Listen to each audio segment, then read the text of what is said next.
All righty, we will begin our meeting. Please stand for the Pledge of Allegiance. I pledge allegiance to the flag of the United States of America and to the republic for which it stands, one nation under God, indivisible, with liberty and justice for all.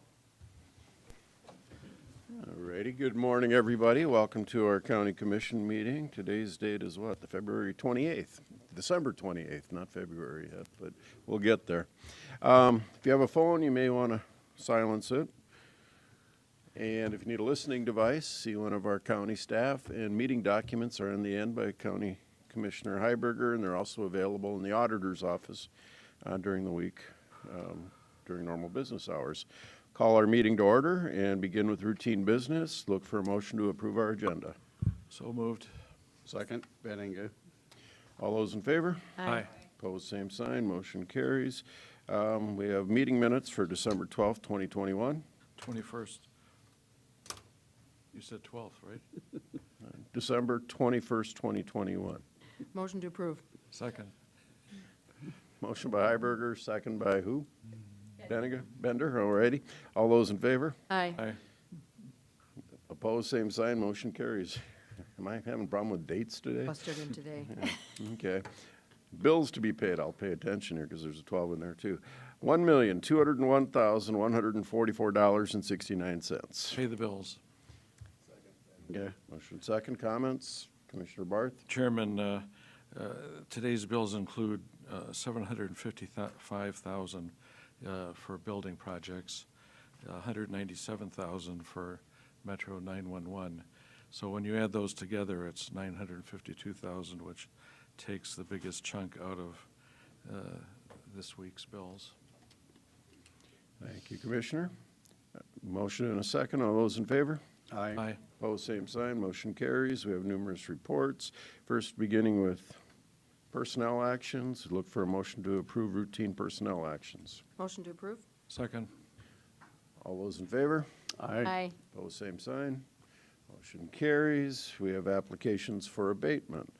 We have a veterans exemption. Morning, Kyle. I'll let you explain this one. Sure. Good morning, Kyle Sachs with the Equalization Office. All right, so we have, like you said, a veterans exemption. The taxpayer owned their property since May 8th of 2019. We were given their 100% permanent total disabled veteran status on December 17th, 2019. So they are looking for the abatement of the 2020 property taxes payable in 2021 for the $150,000 exemption amount. And that's what we're here for today. Make a motion to approve. Second, Benninga. We need Commissioner to Hubbard? at least read it for the record. Did you want to read it? It's PO. Oh, yes, Yeah, you want to read the whole absolutely. thing with the amount of money? Yep, so PO 10-4-40, and then the parcel ID is 59531 for the 2020 property taxes of $2,251.62. Thank you. All right, motion and a second. Other comments? Roll call vote. Barth. Aye. Bender. Aye. Benega. Aye. Heiberger. Aye. Karski. Aye, motion carries. Notice and requests there are none. Planning and zoning notices there are none. Petitions for compromise of lien there are none. Now we are at the opportunity for public comment. We have a guest. Mr. Wilson, did you want to say hi?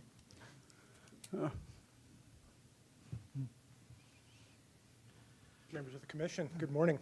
Robert Wilson, former Minnehaha County employee, current Cass County Administrator, Cass County, North Dakota, Fargo. Don't get to sit in on many of your meetings too often, but I'm on vacation. My wife gave me a full eye roll when I said I was going to go to a county commission meeting while I was on vacation.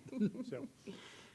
It's great Pleasure. to see you again, Robert. Pleasure to be here. I look to catch up with you after the meeting. Do you G status? I'm working on it. All right, anybody else here that would like to address the commission about a non-agenda item, please come forward. Please give us your name. Teresa Pesh, Sioux Falls, District 15. Last week when I was up here, I asked, I said Will you that the pull the main microphone towards you? So we can reason hear you? Thank for you. being here talking with the committee was so we could have more open communication between people like yourself, the policymakers, and people of the community. And so for public comment, my public comment this week is not so much that, it's a comment, it's more of questions. And it's more based on, it's about elections, being honest and open in our community. And I understand that we're supposed to go also through the state. And the group, one of the groups I belong with is South Dakota Canvassing.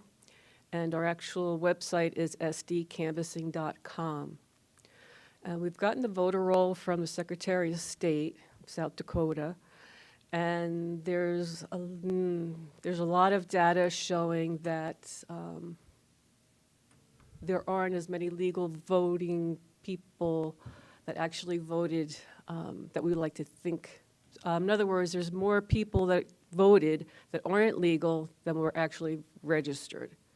And we have a lot of data, and I'm not here to put out numbers, but the only number I would like to put out is that along the line of election honesty and transparency is with publishedreporter.com as of October 2021 is 61.4 of the people in our country don't believe that the 2020 election was actually as legitimate as we all like to have it.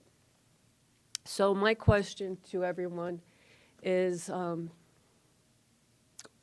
how is Minnehaha County going to communicate, or how are they communicating, and I'm just missing it, with the voters? And I know that Ben Kite, our county auditor, and Kate Ware, the elections officer, they're very accessible for whenever I wanted to speak with them. But I don't even know, like, how, when the money gets, when things get put in before your committee, and before you allocate money to where it's going to go, like, for instance, the election 2022, over $800,000 seems like it's budgeted for that 2022 election cycle. Do the people of the county have any idea where that money is going ahead of time? Can the people in the county be more proactive about learning where that money is going instead of learning where the money has gone? Teresa, we're not prepared to answer questions at this time. This is not the format. I mean, now's an opportunity for you to address the commission. If Right. specific questions like that, I'd encourage you to call the county auditor. And if you find something that you're uncomfortable with, you can sure bring it back to us, and we're all available for phone calls too. Okay? But, So- specific questions like that are reasonable and well-intended, and our county auditor, I think, is fully willing to answer those if you just go to his office or give him a call. So do people come to the committee or this committee or the elections committee or the auditor? But, like, how do we learn what's actually, where the money is proposed to go before it actually gets there? So you're saying we should go to the auditor, we should go to Ben Kite? Correct. Yes. And if you're uncomfortable with the answers, you can call any commissioner, or you can come back and present something to us at a commission meeting. Thank you. Okay. And then also too is, so when we have we have much data, we have a lot of data with numbers on it. And so we are going to the state, we're going to the Secretary of State, we're going to the state attorney. Do we also come to this committee, or are you going to refer us back to Ben Kite? Like, when it comes to numbers of, like, say, where's money going towards electronic machines for elections? Do we go back to Ben Kite for that? And I'm totally unclear with your question, so I really can't answer I think here. I would recommend you talk to Ben Kite. He's the elected official in charge of elections, and they also have all our budget information. But this is public comment. This is not a question and answer session, so I don't think we can answer any other questions for you right now. Okay. Because All right. normally we answer no questions in public comment. You just get up and say something when we listen. And so if you have in-depth questions for us, like Commissioner Kersey said, you need to call us or Okay. be an agenda item where it's actually a public discussion, because this isn't. I see. That's the difference. Okay, thank you. Thank you. All righty. Anybody else here for public comment? All righty then. Moving on to our regular business, we have a public hearing to consider supplemental budget request to the 2021 annual budget. And Susan, your name's attached to it. Good morning, Commissioner. Susan Beeman with the Auditor's Office. So our first item today is the public hearing to consider to supplement the 2021 budget.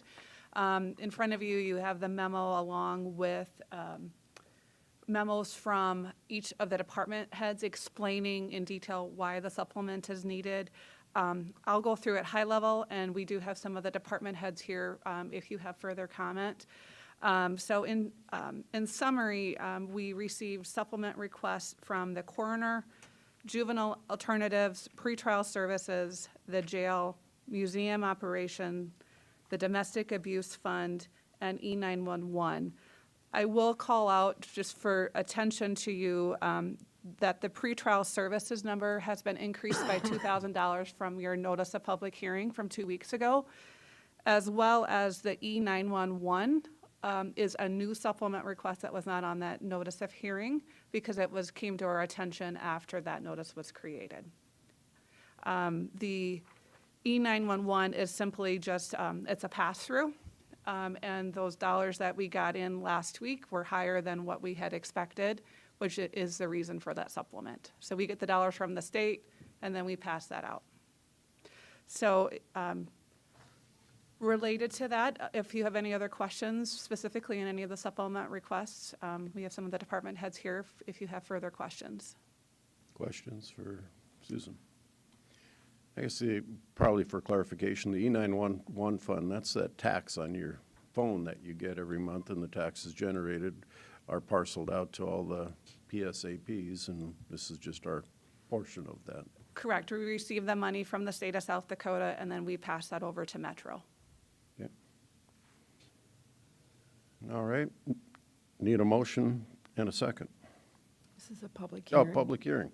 Would anybody like to comment about the transfer of funds that we are discussing here? Anybody from the public like to address the commission? All right, we'll close public comment.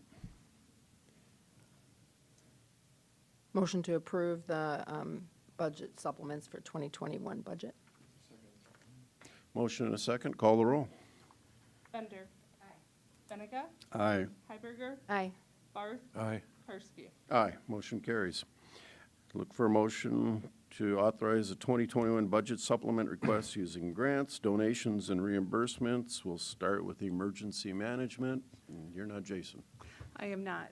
Joe Bossman is here to Okay. discuss those. Okay.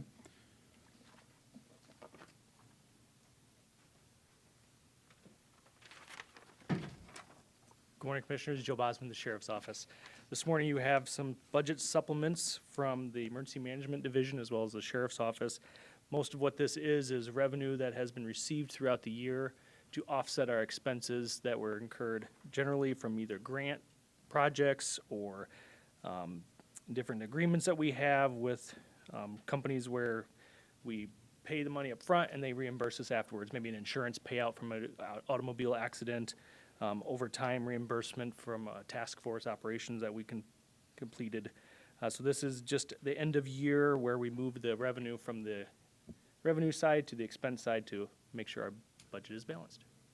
So we have 4 different areas here. Emergency management, the Sheriff's Office and Jail, Human Services, and Auditor's Office. We'll be considering each one of these individually with a roll call vote. And you just addressed, Joe, Emergency and Sheriff's Department, or? I can talk more in depth on either one. We have memos prepared for both. But I can, yeah, if we want to start with just the emergency management, if you're going to do individually, whatever they would prefer. Okay.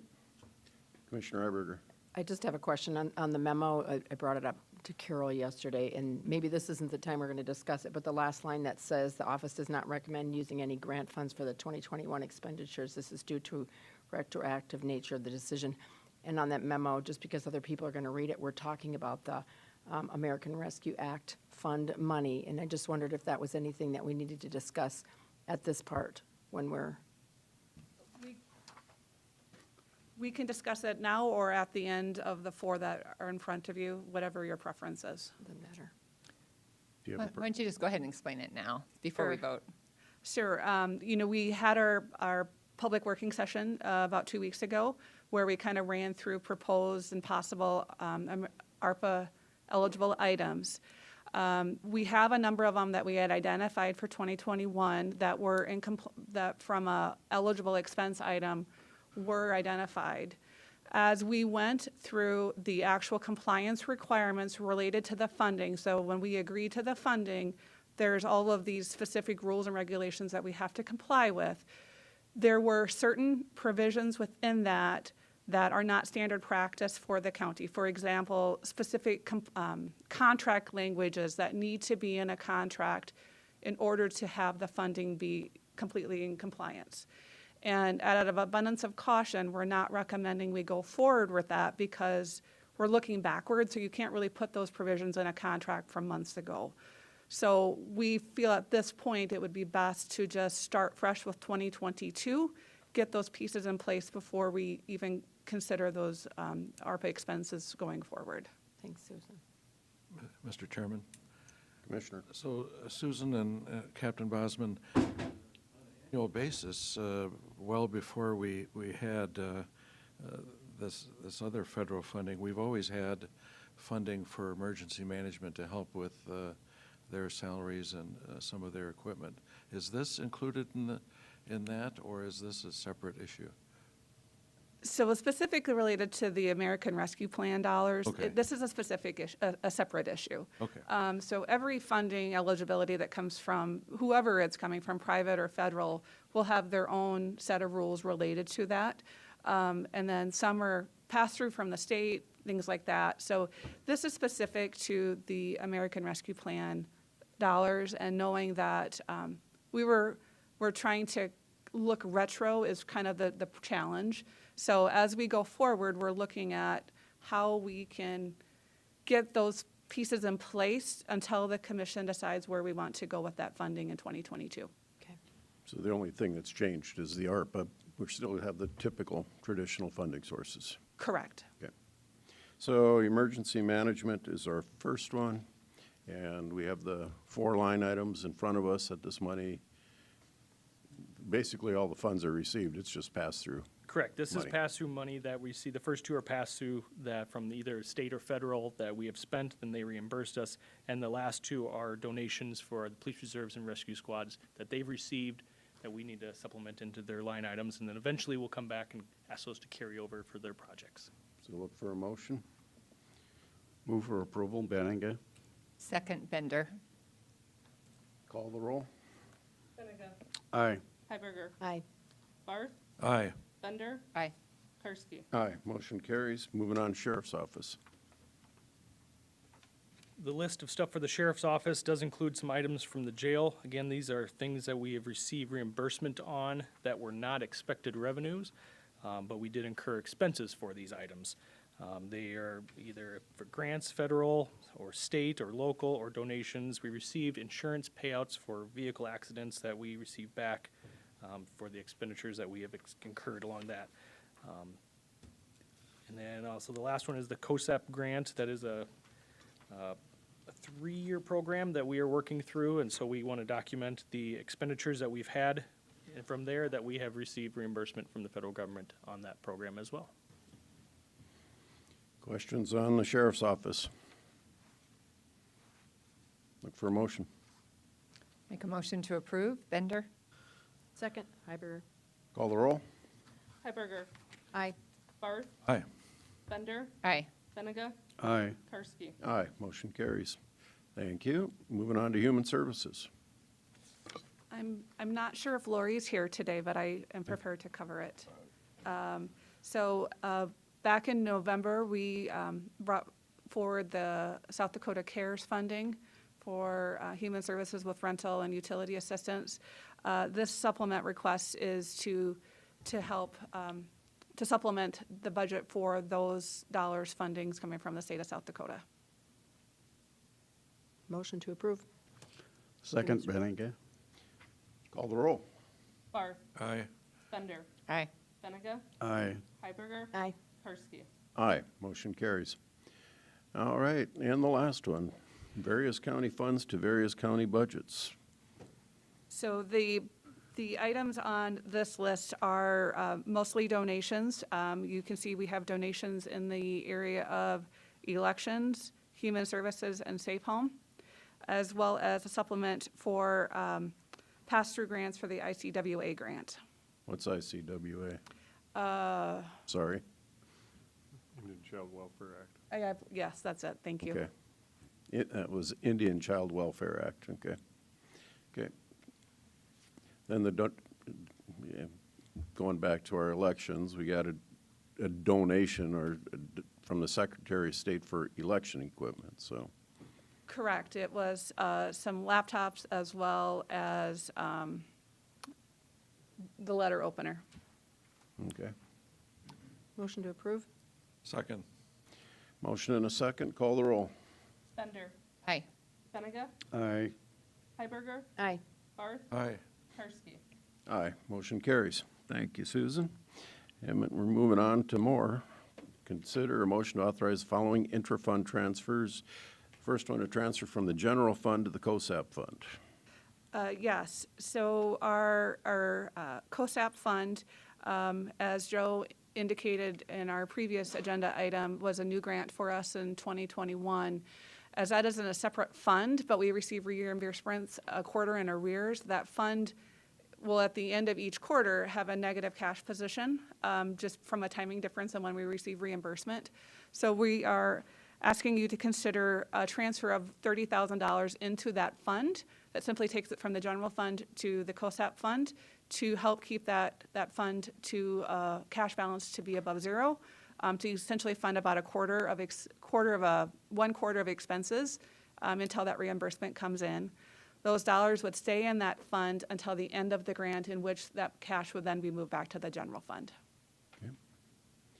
And COSAP, for those that are wondering, the Comprehensive Opioid Stimulant and Substance Abuse Program federal grant, so from some opioid settlement, I'm imagining, so, okay. Mr. Chairman? Questions, comments? I would just point out that 30,000 doesn't cover much of our cost. I mean, our jail is full of people with these issues, and it's constantly being refilled with people with these issues, and that costs us millions of dollars, not thousands. Look for a motion to approve it, to authorize it. Commissioner Karski? Commissioner Iberger. Susan, so is this a one-time transfer, or will we be doing it quarterly? It would be a one-time transfer as of this point. We will be evaluating it in 2022 to determine if we need to have additional dollars transferred in there as far as the funding goes, but at this point, we anticipate it's a one time. I'd make a motion to approve the $30,000 from general fund to COSAP fund. Second. Call the roll. Benega. Aye. Hiberger. Aye. Barth. Aye. Bender. Aye. Karski. Aye, motion carries. Transfer from the general fund to the capital projects fund. With this transfer request, it is specifically related to our jail expansion project. Back in 2020, the commission had approved two $250,000 transfers from, one was from the general fund and one was from our 24/7 fund to help fund the remaining expenditures from that project. Throughout 2021, we've incurred some additional expenses, and we are needing an additional $75,500 to cover those additional expenses to bring that balance in that cash, that fund's cash balance to cover those expenses. Questions, motion? Make a motion to approve. Bender. Second. Barth. Call the roll. Hiberger. Aye. Barth. Aye. Bender. Aye. Benega. Karski. Aye, motion carries. Transfer from general fund to the 24/7 sobriety fund. Yes, this is a new item that has not been brought to the commission in prior years. So traditionally, our 24/7 program has been a self-sustaining fund, meaning that the revenue coming in was adequate to cover the expenses.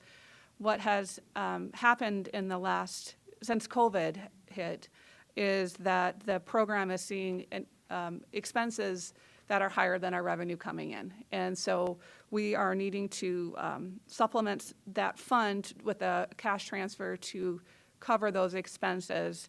The sheriff's office has identified on this memo some of their reasonings why, and we have representatives from the sheriff's department if you have other questions related to this request.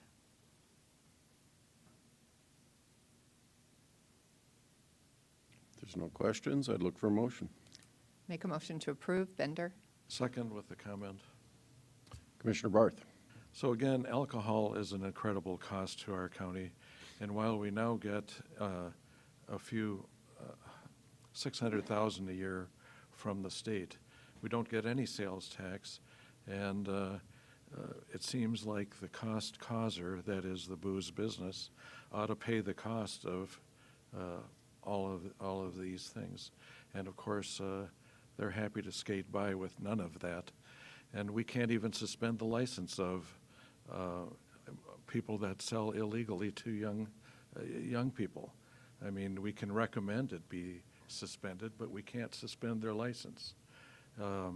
So our powers are limited, our responsibility is great, and our county property owners pay the cost of people who drink. My house does not drink. I do occasionally. Commissioner, while you and I are on the same page, it's just the same song, second verse, so I I agree. won't be here long enough to win this war. All righty. So we have a motion and a second. Roll call vote, please. Barth. Aye. Benega. Aye. Bender. Aye. Heiberger. Aye. Karski. Aye, motion carries. Consider a motion to authorize the unused personnel services budget appropriations to be used for operational expenses in the Public Defender's Office budget. Yes. Back on December 7th, the commission considered and approved a number of unused personnel services budget for operational expenses. This is a request that came in after that meeting, and it's related to the Public Defender's Office needing some furniture upgrades related to their current project in the annex building. So the upgrades are estimated to be around $34,000, and they have approximately $16,500 of unused budget in other line items. So they're requesting the remaining difference of $17,500 to be covered out of their unused personal services. Questions? Still personnel, just not used to payroll. So desks, chairs, personnel need them. Motion to approve. Second, Benega. Call the roll. Bender. Aye. Benega. Aye. Heiberger. Aye. Barth. No. Karski. Aye. Motion carries 4-1.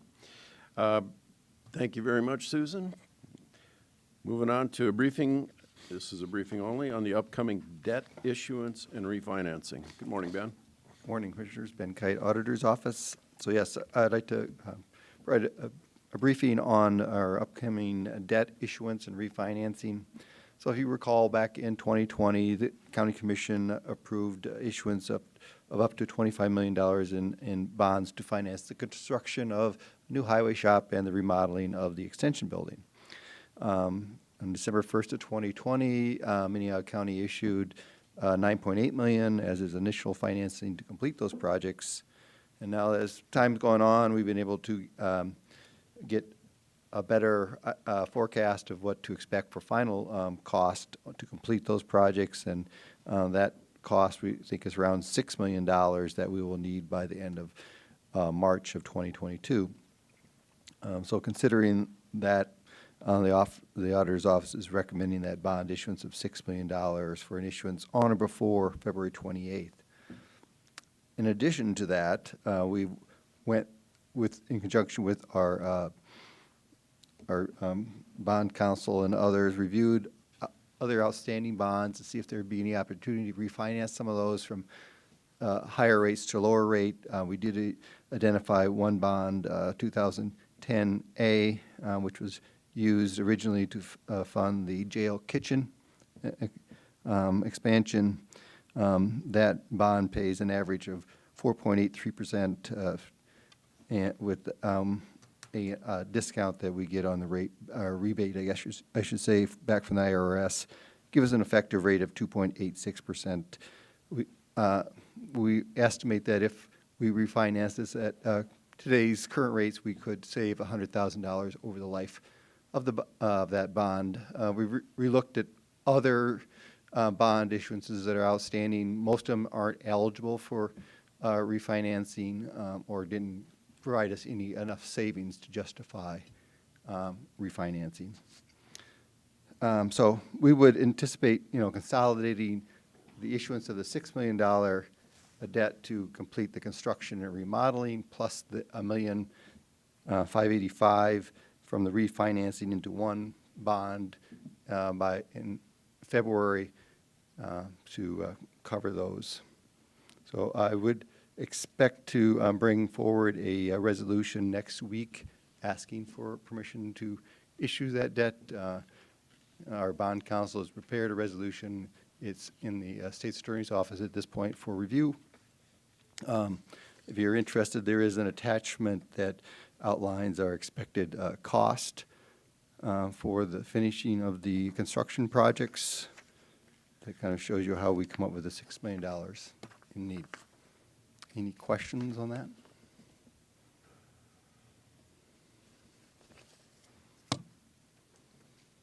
Not seeing any questions. Again, this is just a briefing. Next week will be the action item on it. Right. Thank you, Ben. And moving on to another briefing by you on the legislative redistricting process for Minnehaha County. Yes. So I think as most of us are aware, the South Dakota State Legislature has gone through and looked at all the legislative district to see if, after the census data that they received, to draw new boundaries. So they have completed that and, drawn new boundaries. So now it's up to the auditor's office to update its voter registration database so that we can assign voters to the correct districts. So I guess what I've tried to do here is not just kind of put in context the impacts we've had and delay to the census, which is, again, everything's kind of COVID related, right? We've normally the states would receive their census apportionments in the 1st of January, and that would be January of 2021. That wasn't delivered to the states until April of the year, so a little about 3 months delayed.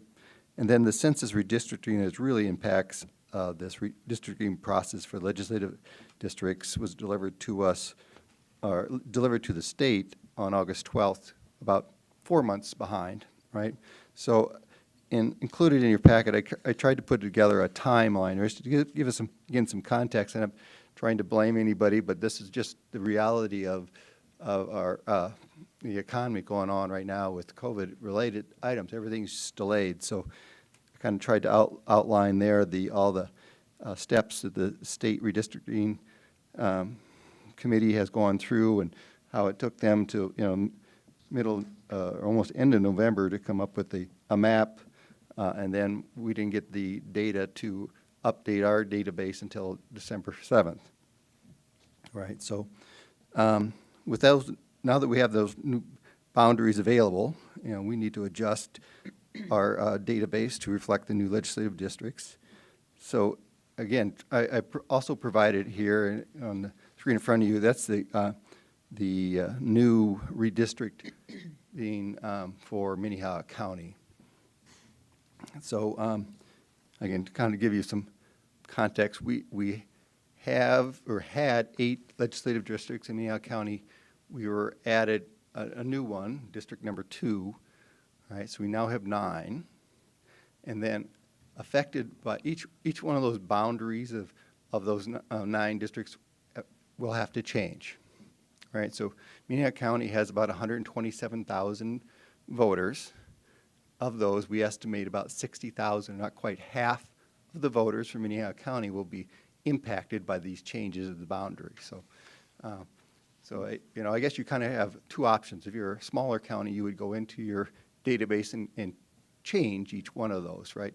That's not practical for 60,000 voter changes. So we're working with our BPro, who's the software vendor for our database. working with our GIS group here in Minnehaha County to come up with a systemic solution that we can apply to our voter registration and get that completed. So we expect that, I'm saying February 28th is a final deadline for us to kind of get that done. It might be sooner, but it's not something that we can hire a small army of people to do. It does require some technical knowledge and skill to do this. So, we're just working with our resources that we have now. I guess one thing, to point out, it does create some issues for those individuals who are looking for a updated voter registration list, right? So if you, January 1st, you're running for legislative office, you want a list of the voters in your new district, I can't give you that on January 1st. All right, so that may cause some concern out there in the community, but just trying to let people know where we're at in the process, working as hard as we can to get that completed. Like I said, we're estimating February 28th, hope it's sooner than that. But if somebody wants a list, we can give them a list. We'll just tell them it's not updated with the new boundaries, and if they want the list, you can have it, but we'll try to get it to them as soon as possible.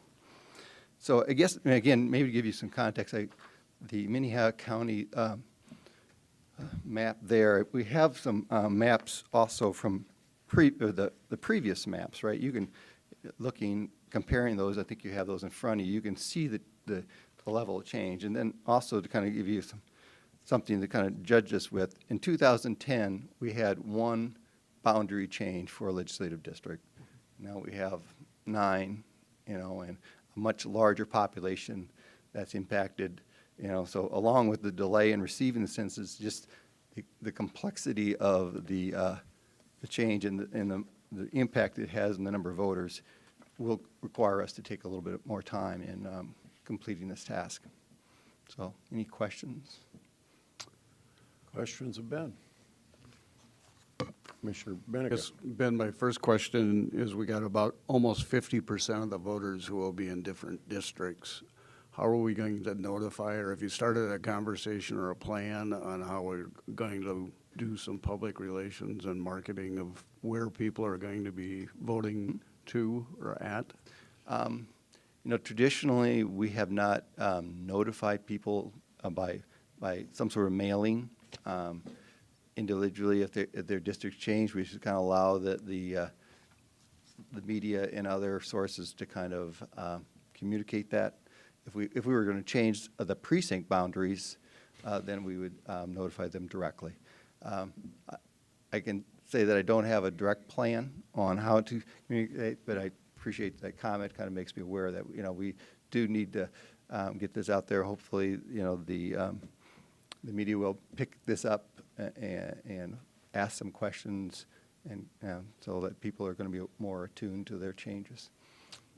I agree. The media has been a good partner in publicizing information, but I think because of the mass change of voter registration locations, we're probably going to have to invest some time and expense in making that well known to everybody. Otherwise, potentially, we could have people going to the wrong location.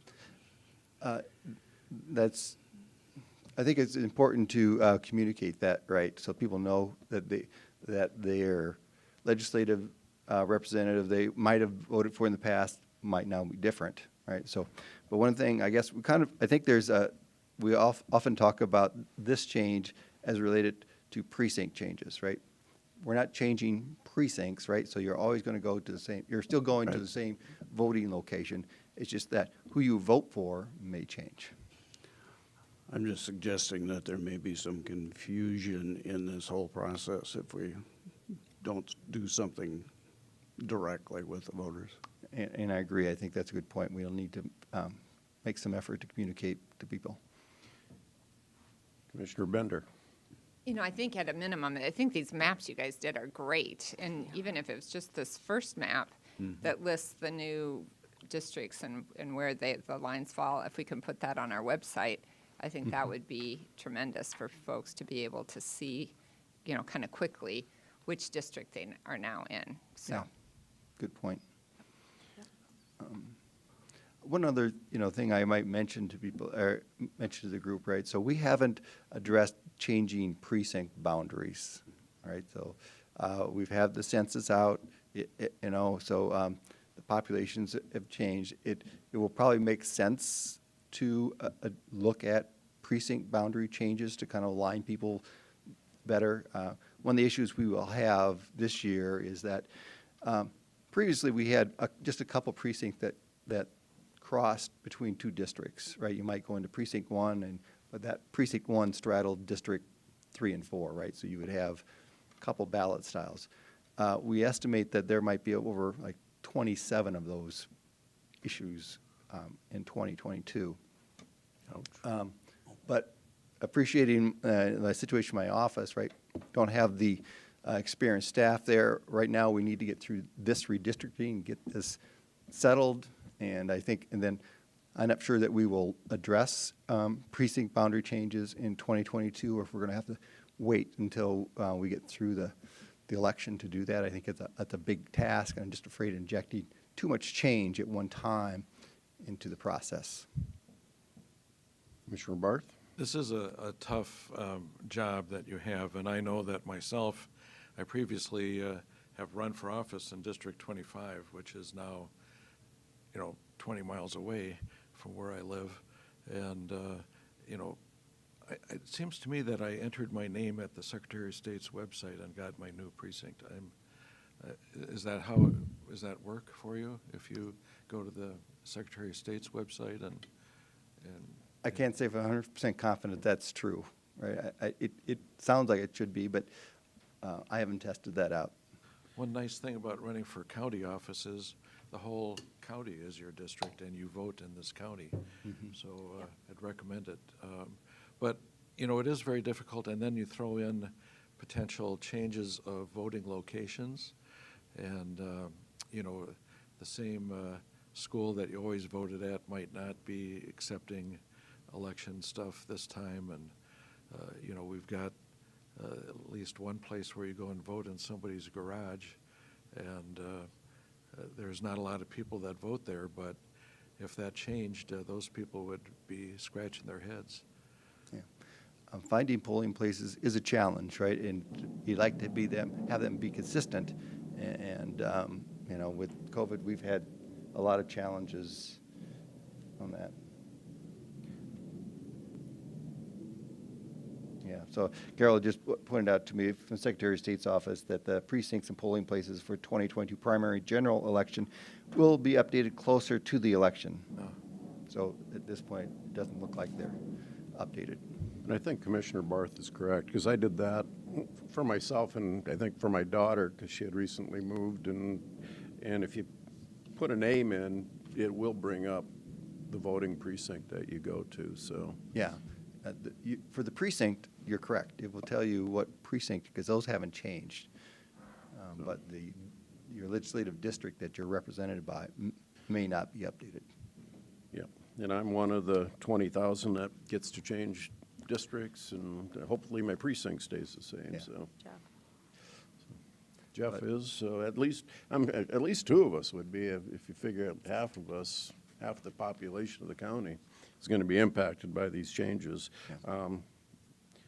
And I agree with Commissioner Bender, if you could have a map that's, I don't know if it can be zoomed in so you can see where those lines are, what's Minnesota Avenue, what's Marion Road, what's Maple Street, whatever, so that you can, if I live on this side or that side, it could make a difference. Right. So this, until we get our database updated, is probably one of the best tools that somebody who's interested in those legislative districts will have. Okay, all righty. Again, this is a briefing. Any other comments? Thank you, Ben. Stay in touch with the people. Okay. Yeah. Thank you. And if there is something, as Commissioner Benega said, that would help with the mailing or something that we haven't budgeted for, I'm sure this commission would be all in on taking a look at what we can do to make sure the public stays informed, so. All right, authorize the Planning Department to purchase a vehicle through the South Dakota 2022 State Bid Contract Number 17619. Good morning, Scott. Good morning, Scott Anderson, Planning Director, and As you indicated, I'm requesting permission to purchase a pickup next year off the 2022 state bid. It would be for a Ford F-150 half-ton extended cab. It came to $28,000. We would put the order in now, and we've been told it would be deliverable June or July. So that's why we're moving ahead with this request now, so we can get our order in. Could we order a second one for your liaison to drive? Well, this is the form to ask. It's a decent price, I've got to say, and I'll make a motion to allow this pre-purchase. I'll second that. Motion and a second. All those in favor? Aye. Opposed, same sign. Motion carries. Thank you very much. Authorize chair to sign an agreement with Lutheran Social Services to provide evening report center services. Good morning, Jamie. Good morning, Jamie Gravitt, Juvenile Detention Center. This is our yearly contract with Lutheran Social Services to provide an alternative in the evening for kids that need a little more supervision and fill their time in the evening. It's been a good program this far, and both judiciary and clients are very happy with the services that they receive. I'd request that you approve this contract. Commissioner Bender. Jamie, did the cost go up for next year? They did a little bit. There's a 12% increase in staffing. I think I talked about that when we did the shelter care contract in June. They're trying to be competitive. They're having a hard time hiring like everyone else, and their costs for staffing were way below what you could get at Taco John's or anywhere else. So they're increasing their staffing costs by 12%. Thank you. Motion to approve? Second, Benninga. Call the roll. Benega. Aye. Hiberger. Aye. Barth. Aye. Bender. Aye. Karski. Aye. Motion carries. Thank you. Consider a motion to deposit $3,691.80 in proceeds from the surplus scrap metal recycling to the Highway and Bridge Fund. Did we do good on that sale, Jacob? Yeah. Steel prices are up, so we got good money back for the scrap that we had. Yeah, we're just requesting that it be deposited in the Bridge and Highway Fund. My Make a motion, to, second. to put it in the Bridge and Highway Fund. Motion by Hiberger, second by Barth. Call the roll. Hiberger. Aye. Barth. Aye. Bender. Aye. Benega. Aye. Karski. Aye. Motion carries. Consider bid results and award recommendation for project MC 2110 structure 50330006 rehab, and authorize chair to sign an agreement with Prom Construction Incorporated. Bids were open on December 16th. How'd it go, Jacob? Not great, but we knew the construction prices, inflation's up overall. This project came in over what our 2022 budget is for the project. This is a grant where the state, where they match 80%, we paid 20%. There was about $100,000 that was above the grant amount.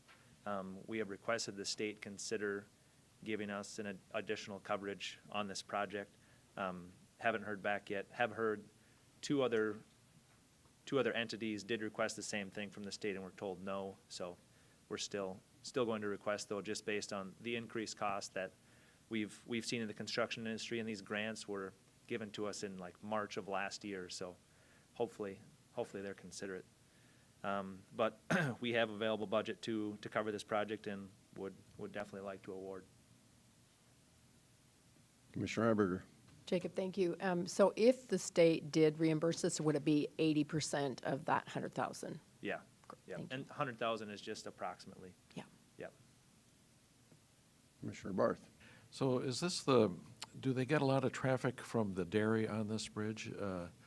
I would say no. I think a lot of the dairy traffic actually goes north, and this bridge is just south of Sherman. The dairy doesn't quite show up in this map, but this map shows about 2 miles north of Sherman. The dairy is another 2 miles north of the top of this map. Will we be replacing it with the same size bridge, or will we allow for bigger, fatter vehicles? Sure. So the current structure that is out there, we aren't actually replacing it. This is a rehabilitation project, so we're going to take the deck off and put a new deck on.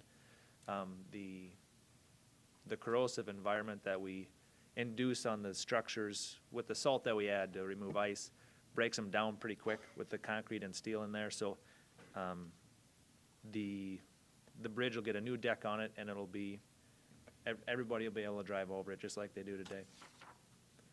There is a structure straight north of this, a lot closer to the dairy, that we are applying for the state for a very similar project as well. Yep. I guess my only question, it says there's an engineer's estimate of $1,157,557.50. I don't know, 50 cents, but anyway, is that the state engineer's estimate, local contract engineers? Who did that estimate? Sure. How old was it? Yeah, so with this project, we actually go out and hire the consultant. It was our consultant that put together that estimate. That estimate was put together maybe a month before the project was bid. Really? Okay. Yep. So we're going to be adjusting future estimates? We are definitely adjusting future estimates. Yep, even the grants that we're submitting, that were approved to be submitted here 3 weeks ago, I believe, based on this bid, we updated those estimates as well for our requests in those grants. Okay, good to hear. All righty. So look for a motion. I don't think I had one yet, did I? Nope. I'll Okay. make a motion to approve. Second. Motion is second. Call the roll.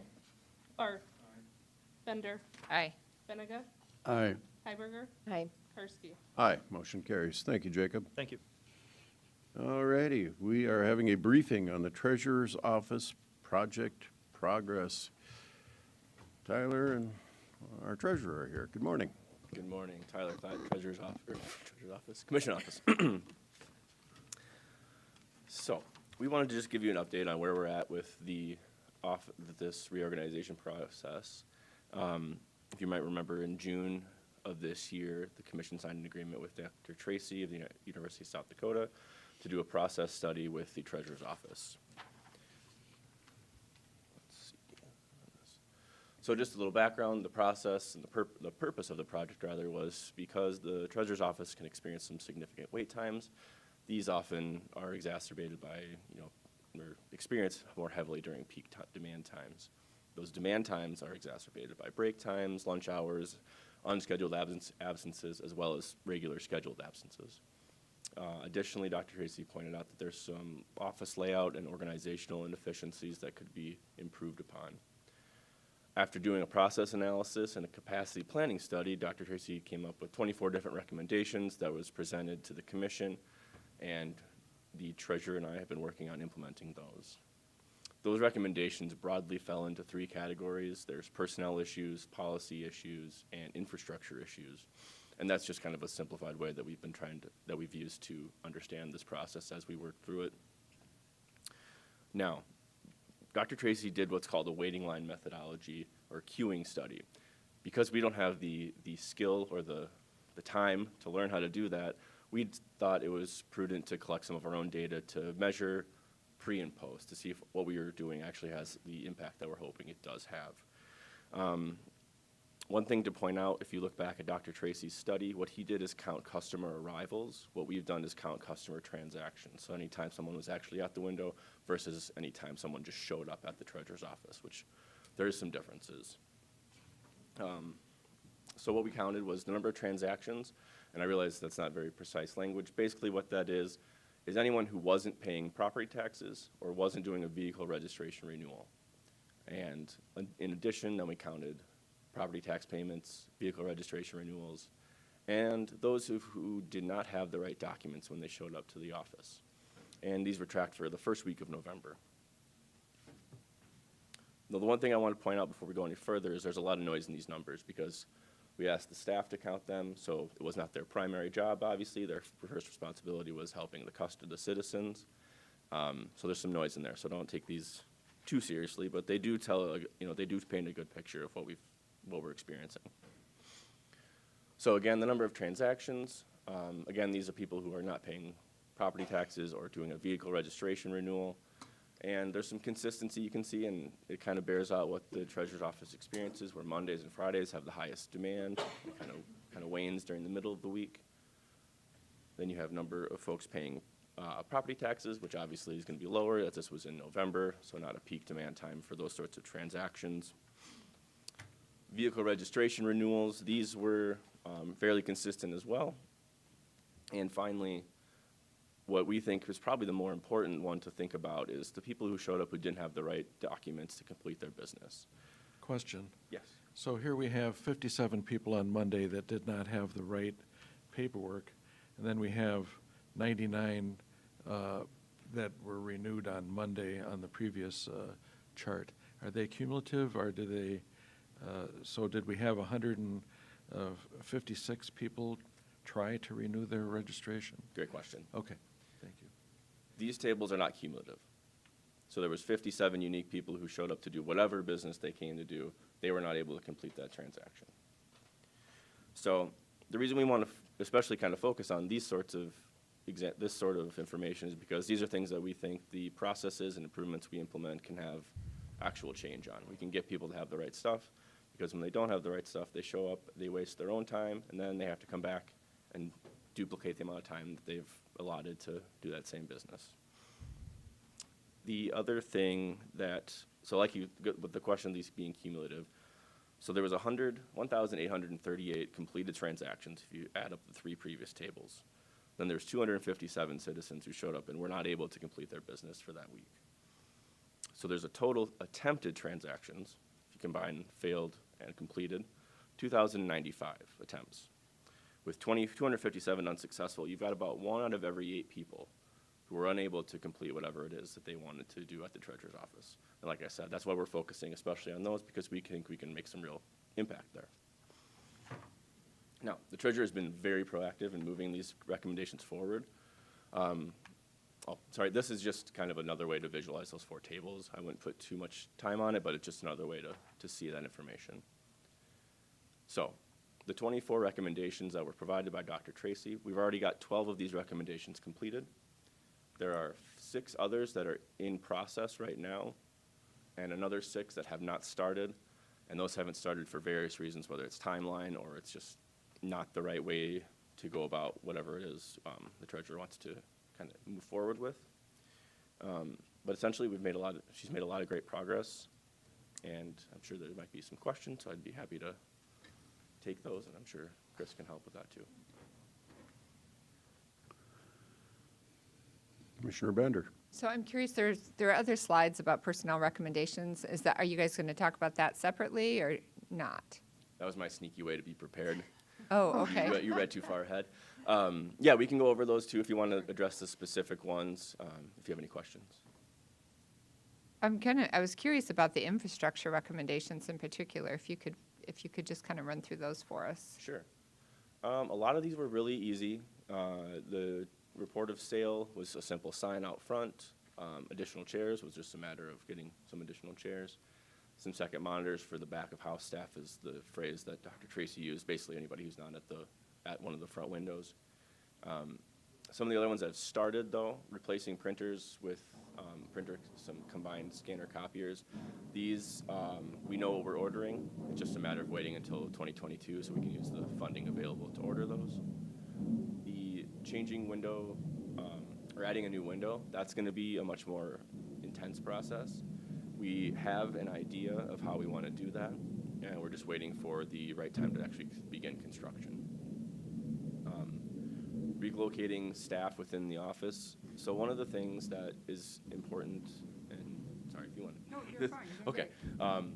That we're working on is there's a lot of stuff in the office. So we're getting everything kind of cleared out and organized better. And along with that process is moving folks around to better facilitate how they do their jobs, whether it's office changes or setting up. There's just how their setup is actually put out there. Filing cabinet, just adding that, it's on its way. A documentation sign, so that we've ordered that sign. It'll be out front of when you walk into the lobby, and it will explain kind of the main things that you need to have to do some of the most common business with the treasurer's office. Can I interject? Yes, absolutely. Chris Swanson, County Treasurer. What I am finding, though, with putting signs up, and because I have the video that I can see off my computer to just watch people standing in line, you know, and I don't know how I can make the instructions any more clear as to here's where the lines, you know, you go to this side of the line, you move forward. and just simple instructions like that, we can't even get that to be successful. I struggle with that. I mean, I have to go out and tell people many times a day, the line, keep moving forward, keep moving forward. Otherwise, they just, it's like they sit and they stare at the sign, but they're not reading it. And I hope that sign does work when people walk in, because, I mean, we are going to have a red border around it, so it kind of gets some people's attention, but I'm really hoping that they will read that, because it's going to do no good if they still just walk right past that sign. So it's like, I don't know how to get people to read the sign, That's been my frustration, but go ahead, yeah. Go ahead. Chris and I have talked about a couple of things that she did a few weeks ago with Tyler there, and addressed the specific issue that maybe we put footprints on the floor, put stickies down, so people would look at the footprints and follow them, because it's self-explanatory. You don't have to even read the sign as to which direction you go to go through the line, but people don't do it. I'll let you finish, and then I do have a couple questions. Lastly, with Convert Window 2 to be a specific business only, in talking with the treasurer, we kind of thought that this would just create a duplicated amount of congestion, because people wouldn't necessarily know where they're supposed to go, and obviously it's kind of an issue as it is, so we're holding off on that until we might revisit that once we do more construction on the actual new windows. Movable triage information desk. When we started this process, we were not fully staffed in the treasurer's office, and it didn't really make sense to pull an already understaffed office, have someone come out, and we're already putting people behind in their work. I would note that when it's significantly busy in the hallway, whether it's Treasurer Swanson or someone else in the office, they'll go out and help people in that line, make sure they have the right stuff so that they can, leave and go get the right things if they need to. Add sign in the hallways for time to service markers. We're waiting on that as well. If you stand in that hallway, it's kind of congested, and we kind of thought that adding one more thing to the ceiling would just add to that congestion, and hopefully the other changes that we make will address those time issues. And finally, relocating decal printers. This one we're waiting simply until we have the new windows built, because those new printers are for the new windows. I think that's all of those, yes. Thank you. Commissioner Arbor. So, information missing. Have we updated the website that was been used? So that's been currently updated with new information, because I know the state also has one too, and they're supposedly in a working progress of trying to update theirs, which is kind of hard to navigate, because I've been there. We have done that. So we've updated ours. Then a couple of other things I just want to just mention from being down there and visiting with these two is they have started, or Chris has started, a significant clean out of that office. If you went down there, you would be quite surprised as to how much stuff has moved out. She's storing some in the public safety building, which in itself is an issue, but it is helping to make up more space in her office. And then also, Chris has been working hard on the insufficient fund list that we get monthly and making some progress on that. And I think that, if I'm correct, you found some state law stuff that should have probably done prior, but now we're moving forward with a Right. new energy on that Yep, list. and I was just going to bring that up today, too. So what we've been doing is, when we started at $43,000 in non-sufficient funds, we're down to $34,000 right now. We just got a new batch of, I call it a batch, I guess, of distress, or I call it distress warrants, or notice of intent to, hey, if you don't pay this, we're going to move forward and send it to the sheriff's office. So we've sent a bunch of those notices out. I know the sheriffs have been swamped with what we've been giving them, so they've asked us to kind of slow down just a little bit, which we've done. But people are, it seems like as soon as we get one paid off, we get another one coming in. But it's still moving forward. We're able to get a bunch of, at least a bunch of phone calls saying, okay, I'm going to be in, I'm going to be in. Sometimes they do, sometimes they don't. But we've had some good ones actually come in and pay, some of the higher priced ones. I was going to say something else here too. Yeah, I mean, all we can do is just keep moving forward on, the excise tax. So this amount, the $34,000 that we have left, we have to do a certain protocol as to how we serve these people before we can actually get South Dakota, or the state, to put a block on their South Dakota cars. Once that is done, then we can actually receive money from the state for excise tax. We won't be able to collect it all. Obviously, we've got some people, a handful of people that have moved out of state, but we will be able to receive some of this money back from this excise tax. So I'm looking forward to that. So we're hopefully going to get this down significantly. We probably won't zero it out, but we're going to at least get, I'm feeling a little bit more comfortable with this whole process. So. Thanks, Chris. Other questions, comments? The signs on the ceiling, I missed that for time to service. So the time to service, Dr. Tracy had put like 5 minutes to service, 10 minutes to service, 15, and I'm a little concerned about that because if you have transactions that take longer and people are gonna watch their watches, you know, their clocks and say, oh, this isn't right, this isn't right. Maybe I'm over exaggerating on that a little bit, but I'm afraid that that might create just a little bit more of a anxiety issue. I don't know. Right now, I'm just not sold on it. Maybe eventually we'll go down that road. What we're doing right now, I wanted to go back to the people not having the right documentation. We do have little forms that when somebody comes to our window and they do not have the right paperwork, each staff member is supposed to fill out. There's a little yellow form. This is what you need to bring back, and then sign it so that they know when they come back, they'll say, hey, I spoke to this person, and this is what they told me that I needed to bring back. And I've had to remind them a few times to fill those out, but they're getting better about sending that paperwork home and then make sure they bring it back with them when they come back to our window so that they've got all their paperwork. So we're being proactive. It's just, it's still an issue. People just don't bring in all the paperwork. And a lot of it is your out-of-staters that come in.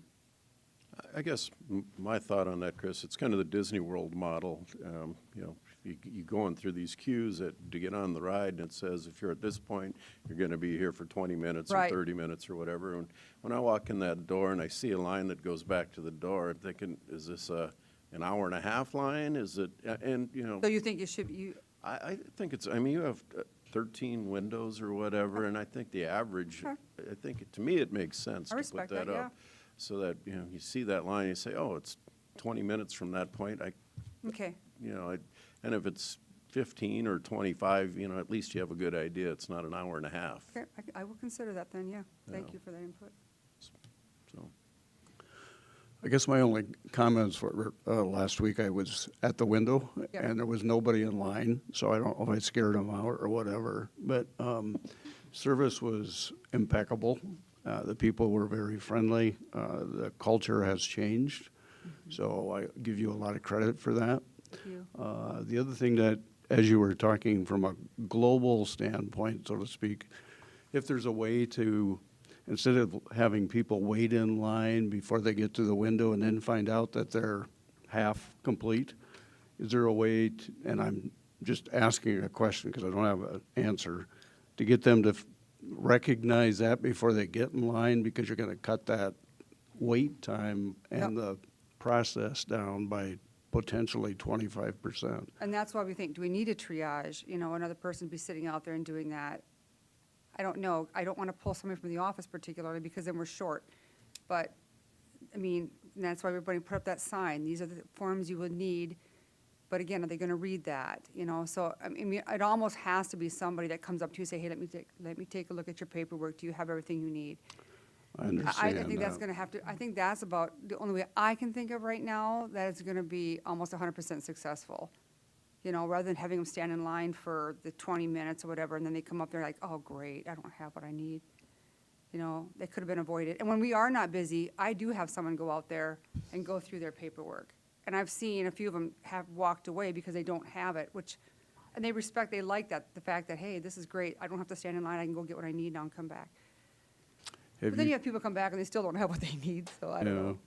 Have you checked with any other offices around in the region of what they do? It seems something like a kiosk for somebody to check the documents that they have and then say this is missing before you get in line. But again, I don't have an answer. Well, I've spoken with Janet Saylor out of Pennington County, and she goes, we don't have the staff to have out there to, you know, kind of say this is what we need.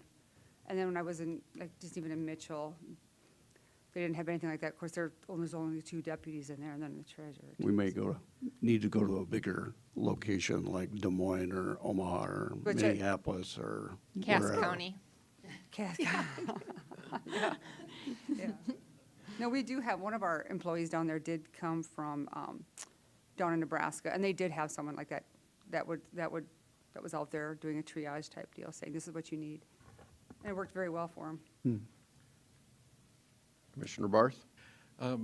It's great to have you up here.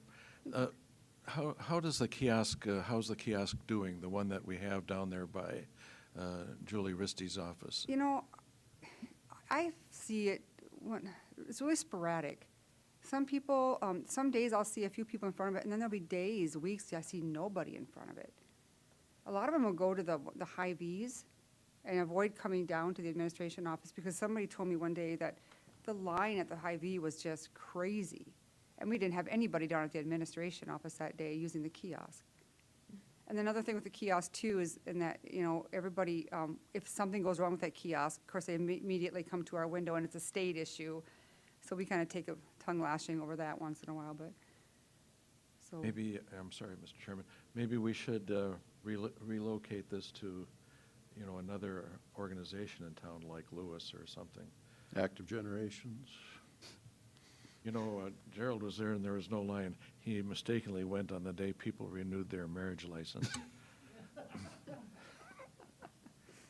All righty, moving on. And I'm going to emphasize, or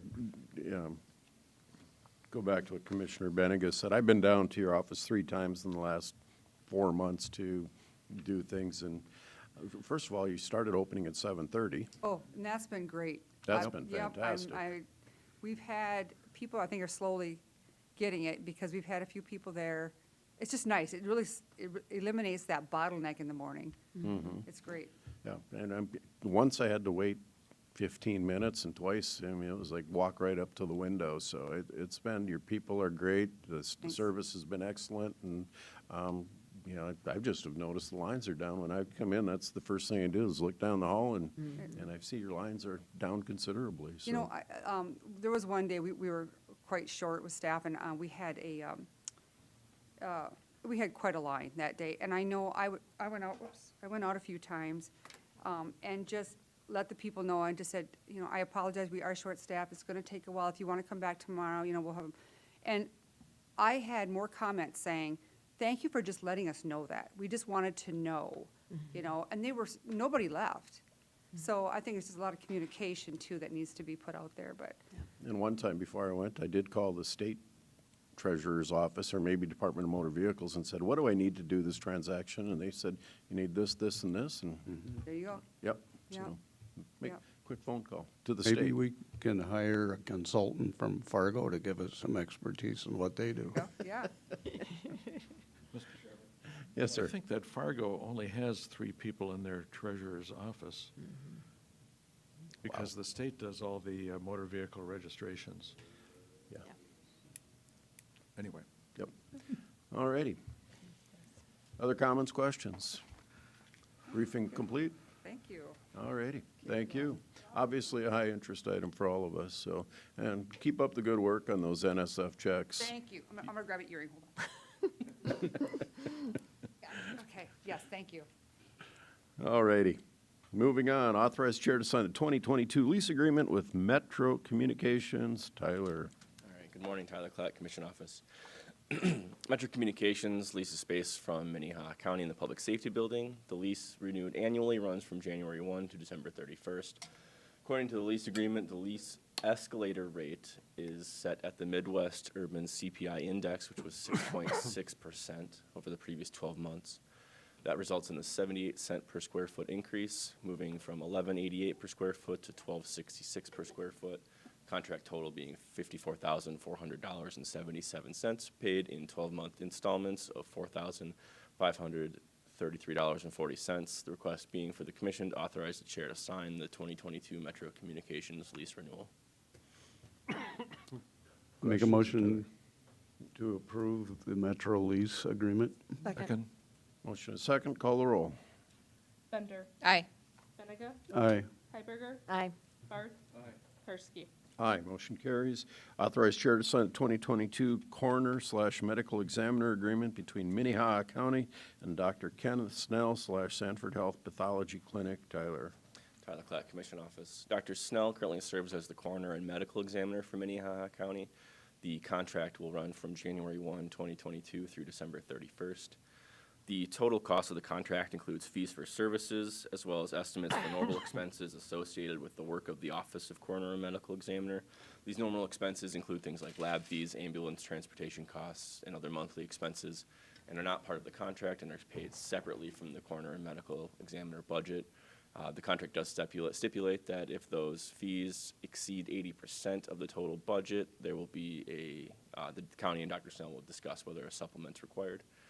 The 2022 contract includes $72,000 for a coroner's salary, $245,459 for medical examiner services paid monthly in installments of $20,454.92. And the estimated expenses, as mentioned, are around $151,443. I would point out that the total budget is not $420,545. It is actually $468,902 for FY 2022. That was my typo. The action requested for the commission is to authorize the chair to sign the 2022 coroner and medical examiner contract. Mr. Chairman, I would make a motion to approve with a comment. Second. Commissioner Barth? You know, we are so lucky to have Dr. Snell here in Minnehaha County. I believe there are only 2 forensic pathologists in South Dakota, the other being in Rapid City. And obviously some bodies are sent to other places like Fargo or Minneapolis. But the fact is that, you know, if there's a decedent in some small location and an autopsy is not properly done by a qualified person, there may be criminal actions that go undetected and murders that are not discovered. And so we are so lucky to have a professional like Dr. Snell. Other comments? Call the roll. Benega. Aye. Hiberger. Aye. Barth. Aye. Bender. Aye. Karski. Aye, motion carries. Authorized chair to sign the 2022 contract between Minnehaha County and Sioux Falls Area Humane Society. Tyler Clatt, Commission Office. The Sioux Falls Humane Society is currently serving as the provider for animal control services. The proposed contract for those services would run from January 1, 2022 through December 31st, 2022. The dollar amount for the 2022 contract is the same as 2021, at $47,000 budgeted. The contract payments are broken down in 12-month installments of $3,003. The remaining amount of $10,694 is available to cover any after-hours calls, which is billed at $58 an hour in 15-minute increments, as well as the IRS mileage rate. The Sioux Falls Humane Society is on call 24 hours a day, 7 days a week, providing these services. The contract does stipulate that once fees for service exceed 80%, the county and the Humane Society will determine if a budget supplement is required to cover the remainder of those contract. The Humane Society did notify the commission in a letter dated April 26, 2021, that as of January 1st, 2022, they would no longer provide non-domestic pet services unless it involved a direct threat to public safety. This contract has been updated to reflect that change. The action requested is for the commission to authorize the chair to sign the 2022 Animal Control Services contract. Questions, motion? Motion to approve? Second. Hiberger, second by Barth. Call the roll. Hiberger. Aye. Barth. Aye. Bender. Aye. Benega. Aye. Karski. Aye, motion carries. Authorized chair to sign the 2022 agreement between Minnehaha County and Southeastern Behavioral Health Care for mobile crisis team services. Tyler Clatt, Commission Office. The Southeastern Behavioral Health Care currently serve as the provider for mobile crisis team service in Minnehaha County. This proposed contract runs from January 1 through December 31st of 2022. The dollar amount is unchanged from last year. Southeastern Behavioral will be paid an administrative fee of $5,000. The contract payments are broken down in 12-month installments of $416.67. Minnehaha County is responsible for paying the cost of any on-call as-needed mental health professionals providing crisis intervention services. This agreement was amended by the Commission in June of 2021. This 2022 version does include that amended language, and the request is for the Commission to authorize the chair to sign the mobile crisis team contract for 2022. Make a motion to approve? Second. Motion by Bender, second by Barth. Call the roll. Barth. Aye. Bender. Aye. Benega. Aye. Hiberger. Aye. Karski. Aye, motion carries. Authorized chair to sign the 2022 Ambulance Quality Assurance Director Agreement for Rural Ambulance Services between Minnehaha County and Dr. Jeff Luther. Tyler Clatt, Commission Office. The Minnehaha County Surface Ambulance Licensing Ordinance authorizes funding to be provided to rural ambulance services to ensure the high-quality standards are maintained. The ordinance also authorizes the appointment of a contracted quality assurance director for the rural ambulance services. Currently, Dr. Jeff Luther serves as the quality assurance director for these services. The proposed contract would run from January 1 of 2022 through December 31st of 2022. The terms of the 2022 contract are the same as the previous 2021 version. The proposed contract is for $30,000 and payable in 12-month equal installments. The action requested is for the commission to authorize the chair to sign the 2022 contract for quality assurance director for rural ambulance services. Move for approval, Benninga? Second. Motion by Benega, second by Barth. Call the roll. Bender. Aye. Benega. Aye. Hiberger. Aye. Barth. Karski. Aye, motion carries. All righty. Thank you, Tyler. That was a lot of briefings and authorizations. So, Carol, let's talk about our commission salary briefing. Good morning, Commissioners. Carol Muller, Commission Office. Next week, January 4th, is your organizing meeting for the year.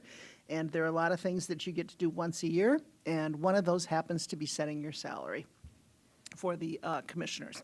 So just to update a little bit, last year, or this current year, I guess 2021, your salary was $29,765.32, with the chair receiving approximately $1,500 for the additional work that they do. For comparison, in 2020, it was $29,181.60, so a slight increase on that one. For people who are listening, they're saying, why is that such an odd number? And it needs to be divisible by 26, because that's the number of pay periods that we have. Hence, there's an odd number that comes across on doing that. So, during budget deliberations this past year, you put in a holding number of 2.5% across the board. That was the number that was a holding matrix adjustment for everything. That was where 2.5% came across. This fall, in November, the matrix adjustment was approved at 3%. So that's where the 3% number comes from. And then I've included the 5% in there is because that's the number that you are using for the 5 full-time elected officials, sheriff, state's attorney, treasurer, register of deed, and auditor. So that's the number for there. So for your consideration, and Trish, if you could just scroll down just a little bit on there, you can see we've put that into one chart and would open it up, ask for your discussion and direction so we can prepare the resolution for next week as to what number to go through and use. And obviously, if there's another number you want besides 2.5, 3, or 5, we'll figure it out and make it work. Carol, I guess quick question, if I can start it out. So our staff, we gave a 3% raise to. But Matrix adjustment. Matrix adjustment, yes, I'm sorry, thank you for clarifying that. And about 80% of them also receive are eligible for step increase. Yes. Which is typically how much? 2.5%. So most of the staff, or 80% of the staff. 80%, right around 80% received, yes. About Will 5.5%. during the full year have their salary adjusted by that 5.5%. Okay. Okay, just wanted to make sure I understood that properly. Okay. Mr. Chairman? Commissioner Barth. You made my point exactly, and I think that, our elected officials do not get that step increase. Us county commissioners do not get that step increase. At the same time, there are 20% of our employees that only get the COLA increase of, this time it's going to be 3%. So it's an interesting problem, but I think that we should look at doing 5%. We've always gone with modest increases, even lower than we've given to our employees. And, that said, I would hope that maybe we'll be able to, in good faith, increase our employee salaries just like we did with that 0.5% just a few weeks back. So I wait to hear your discussion. Other comments? Chairman, for the purpose of the public listening, I thought I should just mention that the benefits that full-time employees receive include health insurance and we're in the SDRS, South Dakota Retirement Systems. The 5 of you do not participate in retirement, and you do not receive health insurance. The only thing you receive is you have an option for a cell phone, is the one benefit that you have. Okay. Commissioner Heiberger? I'm not interested in a 5% increase at this time. I thought this was a discussion we were having next week, and this was just a briefing, but I'm more at the 2.5 or the 3. We gave our employees 3, and I guess I'd be interested in 3. I mean, there's been a lot of years where we haven't given ourselves anything, and when we have done it, we've given ourselves minimal increases. I think Human Services and others have encouraged us to do raises just to try to keep us as an interesting prospect for anybody who might want to run, because it is a lot of work for the amount of money that you're paid, but I don't think any of us are doing it for the amount of money we're being paid, because if we were, we wouldn't be doing this. So, I mean, I think that's true. I don't think people probably run for county commission because they think the salary is so enticing. But I would say that if we don't try to keep up with market a little bit, then you end up in a situation where you have to make a large jump in 1 year. And we're seeing other political entities having to have those discussions, and those are really can be uncomfortable discussions as well. I would be comfortable with the 5% increase, I think, just given market conditions, given equity with, it's lower than what most of the staff employees will get, and it's on par with what we gave other elected officials. I think it makes sense.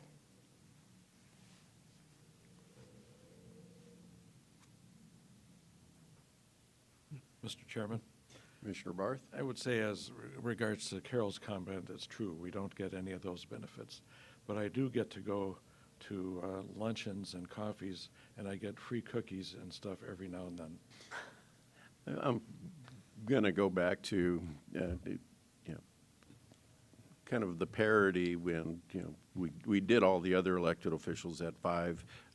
I'm okay with 5. I know that there's talk right now with amending the city charter, giving the mayor a very considerable increase, and the city councilors a considerable increase. That's up for a public vote. This obviously isn't.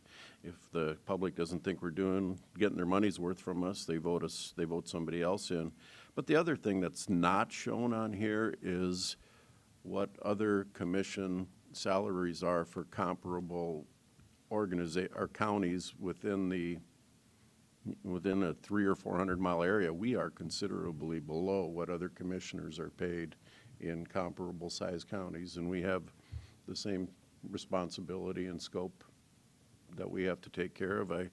I do job performance reviews. I did one this morning with the Director of Equalization. I'm expected to be involved in hiring and firing, and as a commissioner, it's a very busy position, and we need to get and keep people that will run for this seat. So I'm okay with 5. It just keeps us on par with everybody else. I really don't have a firm opinion right now. Frankly, there's not financially a big difference between those, but I agree that there needs to be some formula that we use to base commissioner revenue or income on that's similar to the employees that we hire and the elected officials that we supervise, so to speak. So I'll let you know next week. Additional comments? Mr. Chairman? Commissioner. They pay us to make difficult decisions, and I can remember my dad as a baseball umpire yelling "strike 3" as I was standing there immobile, and it was his job, and he did his job, and I've tried to do my job. All righty. So I'm sure that gives you all sorts of guidance there, Carol. Well, it would be nice to know what to prepare. We could certainly prepare 2 resolutions. That is not a problem to go through and do. I would hear maybe a 5% one, and then 2.5 or 3. 3 3. If I do a 3% and a 5%, you will have them both ready for you to go. Yep. That super. is helpful. Thank you for narrowing that down. Okay. All righty. Liaison reports. Commissioner Freiberger. I just have one. I would like to congratulate Commissioner Karski. He became the president of the SDACC December 3rd of this year because our president, our past president now, would have run through September of 2022, has retired out of a commission even. And so left that position open. Dean was our first vice president, so he was moved forward into that position. So congratulations on another job. Yes. Thank you, Commissioner. It's going to be a 12-month as president. It's turned into about a 21-month role as president of the South Dakota Association of County Commissioners. A county commissioner up in Brown County resigned to take a different position from the commission. So I truly enjoying the role and the trust given to me by the rest of the county commissioners across the state to allow me to fill that position. Thank you. Any other liaison reports? I have one. We had the Link board meeting, our triage center, and Avera has the contract to run that, and there's been some staffing issues, as there are, just because they have 4 people out with COVID. So we're kind of struggling through withdrawal management or detox at this point. So I'm trying to figure out the best way to do that. It's going to be, if you hear something about it, and I'm sure you may, it's hopefully a very short-term problem, but we're working through those issues, and some of it has to do with the way the contract's written and legislative. Is it a social detox? Is it a medical detox? And gets pretty deep into the weeds with contracts. But I am going to have lunch with Bill Early, the director of the program. He's kind of the liaison between the board and the contracts. So I'll be having lunch with him here in a little bit, and I'm sure that'll be discussed quite a bit. So. Other liaison reports? If not, move into new business, old business. Mr. Chair, Yes, sir. I just want to address the one point brought up by our citizen in public comment. All of our bills are printed in the newspapers. All of our deliberations on the budget are open to the public. We get very, very few people coming to our budget hearings. And, you know, as far as we even have in this white book down by Commissioner Heiberger this week's bills. And so you can see exactly where we spent every nickel. And I would encourage people to please come to our budget meetings. I'll never forget one time a guy complained to me that someone had gotten out of jail early and had committed a crime. He should have stayed locked up. And I said, well, you know, come to our budget meetings and ask us to build a bigger jail and hire more correctional officers. And of course, that was the last I saw of him. We all, as citizens, should be part of this. And I think we welcome that input. I think a couple times we've had legislators, but it's probably been 10 years since I've seen a troop of Cub Scouts come, or, you know, anyway, I wish people would become more involved, just like just like we need them to vote. Amen. All righty. Something else, Carol? Yes, I just want to put an announcement, reminder out that next week, January 4th, we are starting with civic clerk at that time. And we've been working towards that for the last 4 months, probably. The main reason for doing that is because we wanted to put supporting documents online. You're familiar with that with different government entities. Instead of having to wait until you come in to see the book, you will be able to view all that over the weekend at home. So the supporting documents will all be online. For the commissioners, I would just encourage you to just double check, reconfirm your password in the next 48 hours. So as you may be working on things over the holiday weekend, that you're successful getting in, because you are going to get into your own board portal. You will have the ability to make notes, annotate, put things in there, and then when you come in next Tuesday, you're gonna have the iPad in front of you, and you're gonna log into Civic Clerk in your account, and your notes are gonna be there. So that's the major thing for you guys to go through and do. And I know that Tyler's been working with many of you on making sure that you're all successfully set up. Would just also bring forward that next week we will introduce a consent agenda. We talked about that a few weeks ago. We look forward to this as being a more efficient meeting on that. Any of you or a member of the public can ask to have something pulled off, removed from the consent agenda so that it is fully discussed. That will always be an option that exists. We appreciate the department heads working through a new system. The major thing for them is deadlines, deadlines, deadlines, so that we get everything moved forward. We are excited for the commission recorder. Kim's has fully embraced this. We hope and support and look forward to this being an even better process for you to do. So just a reminder for people, it's going to look a little bit differently, but you're going to have more access to things. I think that is great. And I just want to do a thank you to Tyler and Melinda, who have been figuring it all out as we go along. So we appreciate their work, and I anticipate the first month we're going to have a few changes with consent agenda and Civic Clerk as we work our way through it, as we learn things from meetings. Carol, would you say that this new system would be more transparent for the Absolutely, it'll public? be more transparent. So when you go to it, and hopefully by the end, this is a 3-day weekend, so our goal is by the end of Thursday, that you can go to our website and you can pull it up and you're going to find all the supporting materials there for it. So we asked for people's patience a little bit as we work through, and we feel very good about doing it. This is a well-known program. There are other places out there that are doing. Lincoln County started theirs January of 2021. So we're a year behind on doing that. And ours will look different than theirs did because we have the ability to customize. Thank you very much.